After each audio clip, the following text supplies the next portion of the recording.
nationwide. Ang DOTR at ang DBM magsasanib puwersa para mas mabantayan daw ang malalaking proyekto sa transportasyon. Brigada Jigo Custodio, ibrigada mo! Brigada! Live report!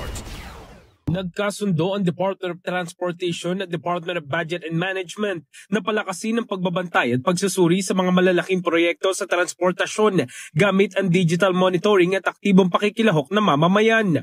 Ayon kay Transportation Secretary Vince Dizon, ang lahat ng proyekto ng gobyerno ay dapat direktang makinabang ang mga Pilipino lalo na ang mga commuter. Tinawag na Digital Information for Monitoring and Evaluation Project.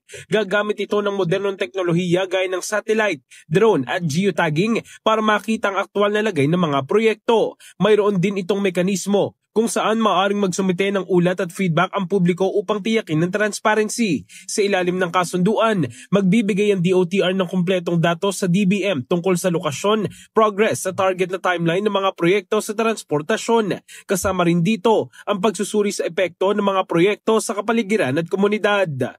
In the heart of changing lives, ako si Brigada Jigo Custodio ng 105.1 Brigada News of Manila, the Music News Authority.